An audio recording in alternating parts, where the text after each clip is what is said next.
joining me, and I'm going to start the same way that I've started with everyone else. Can you tell us a little bit about like your background and what got you into rugby? So I started playing Ashurmanak Mini and juniors from an early age. Obviously, as a youngster, watching my brother play and things, I've always been interested in playing rugby then. So yeah, I started off from under eights, I think, maybe under sevens, and then went all the way up through the age grades with Penalta under 12s. And then I think I didn't get selected for maybe a Dragons under 14s or something like that. So then I stopped playing them for a year and a half. Yeah, I had a bit of time then off, as I say, we stopped playing for a year and a half. And then I went back to Penalta Youth a year early then and played obviously a year up and went on from there really. Yeah, why was like rugby special to you? Like, what made you wanna play? Just watching my brother, like I said, from a younger age, and obviously you play at a high standard as well. So it was, it just gave me that drive to want to play. And I had a ball in my hands from the age of 7 as well with my dad. He's always played with Penalta and stuff. So yeah, it's just that drive of watching those play and then wanting myself to play. And can you tell us a little bit about when you came to Ebbw, sort of like how that like came about, and what does Ebbw mean to you?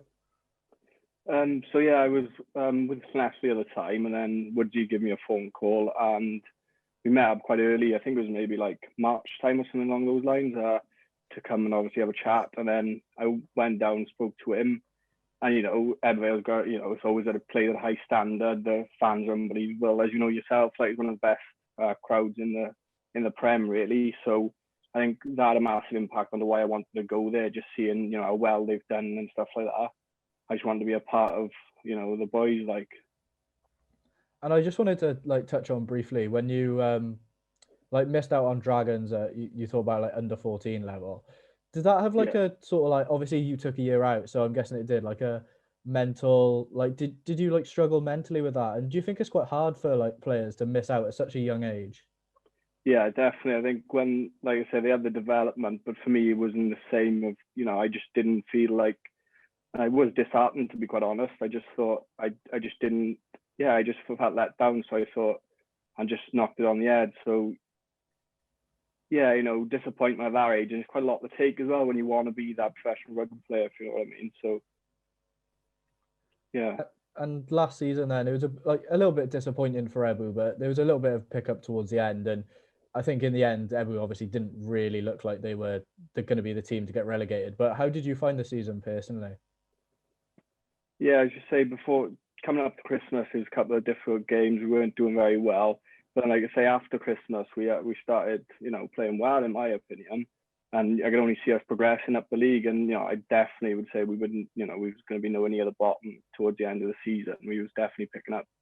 The boys were getting tighter as well. When wins start coming along, everyone gets a bit closer. So yeah, definitely, I could see us probably mid-table, towards the end of the season then. Yeah, and what are some of your favourite memories for Ebbw so far? It was probably RGC away. We had a big win. I think it was obviously the season before lockdown. I think I may have been. I think it might have been this season actually. Yeah. But yeah, that win, because we had quite a limited squad as well. We was going up there low numbers. We had a bit of bad news on the way up and things like that. And then we went up there and turned around, and I was just great, especially up in RGC as well, with the players they've got and what they're trying to make up there and stuff. So yeah, that was a great win. And then probably my first season there, but we played Ebbw Vale, and it was on TV as well, and we beat them. I can't remember the score, but just it was close all the way through, and then we ended up nabbing it at the end. So it was that was great for me as well to win that, like. And who are some of the best players you've come up against, and some of the best players you played with in the Premiership? That could be for Ebbw or Llanelli. All right. It's a tricky one because there's been so many really. But if you look at the pros, then obviously you've got Toby Fricker from Ebbw, who's gone on to play for Bristol. He's a great player. You give him the ball, he's away. Like, give him space. But then I think probably Steph Hughes is up there. Scarlet Centre. Just, he's one of those players who just had a lot of time on the ball, and just chatting on the field was just, just a credit to everyone really, and just made you feel, what was going on then, if that makes sense. Playing against, I'd probably go with the Llandovery 9. So obviously I'm scrum-half myself. I can't think of his name. Lee Reese. Yeah, Lee Reese. Yeah. Yeah, he's just nippy around fringes and stuff like that. So yeah, definitely go with Lee Reese there. And do you have any like grounds or like away trips that are memorable? Like some of your favorite away trips? Yeah, like I mentioned earlier, the RGC game, that trip there, as you can imagine, we stayed the night as well. So we had a good, we went out and had a good time as well. And then, as you say, the trip back is just as good then on the bus. So the RGC away is always a good trip because you get that bus trip, But then probably for, a crowd and, things like that, I would probably say Pontypridd. It's a difficult ground to go at, but they've always got a good atmosphere there, just like we have at our ground. So yeah, probably Ponty and RGC. And then moving on to lockdown, then obviously this like last season was like curtailed early because of lockdown. But how has like COVID and lockdown affected you personally? Well, I've taken a change really. So through lockdown, I was working in a primary school. Well, I've been there for 4 years, went to university, got a degree. And then about 5 weeks ago, I just took a change and now I'm working with Pinnacle Carpentry. So I'm picking up a trade instead. So, it's massive change in terms of life. But like I say, I think, without this, I probably wouldn't have done it. It was just a case of in the schools, it was limited children in. And it was just getting to the stage where, I felt that I wasn't doing much. So I wanted that change. So yeah, like I said, I went to carpentry and hopefully, it'll be a positive change there. And how have you been like keeping fit during lockdown and keeping yourself healthy? So at the start, I was training quite hard. Down the garage, I've got a gym and training down there regular and going for regular runs. But like you say, motivation sort of just goes away to, as it's been so long. But I'm still continuing to go for some runs and training, a little bit, but not as much as I was originally like. Yeah, and like lockdown's been difficult mentally as well. Like, what's the thing you're missing most about rugby? Like, is it the training, the playing, or is it like the social side as well? I would say probably the routine, is something I've done from a young age, like we spoke about. So just that Tuesday, Thursday, just going to training and Saturday games, and definitely the social side of things, seeing the boys, having that bit of banter, that's probably one of the biggest things you miss, I would say anyway. And what are your hopes then for next season? Do you say mid-table? Do you think that's where Ebbw should be aiming for? I'm quite ambitious. So I'd like to think, to win the league really. But yeah, definitely mid-table, top end, definitely. We've brought some players in and things. We've got a good, we've got a good side going on to next season. So I would say definitely top end. Yeah, you have obviously, like I spoke to like Dav Smith and like people like that. You've brought some good players in. I know you haven't had a chance to meet up with them yet, but is that sort of like exciting additions?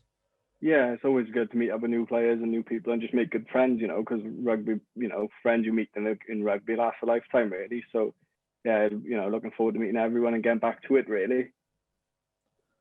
And the Premiership sometimes gets a little bit of stick for not being up to standard. But as someone that's like played in it for a few years now, what do you think the standard's like?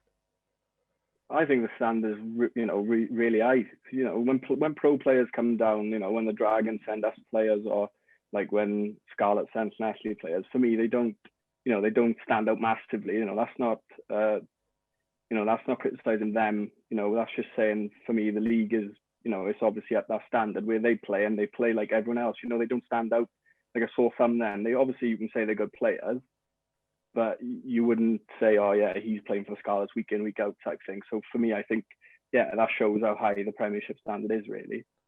And like, do you think it's really important, like in the structure of Welsh rugby, to have the Prem? Because as you say, like with the players dropping down, like it gives players that aren't getting like regular regional game time, like the opportunity to get some games under their belt.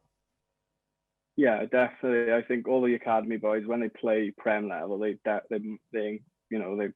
perform better than when they push on, because you need to play to get better rugby. From my opinion, and I think the more games you get under your belt, the better you're going to be. So, yeah, definitely.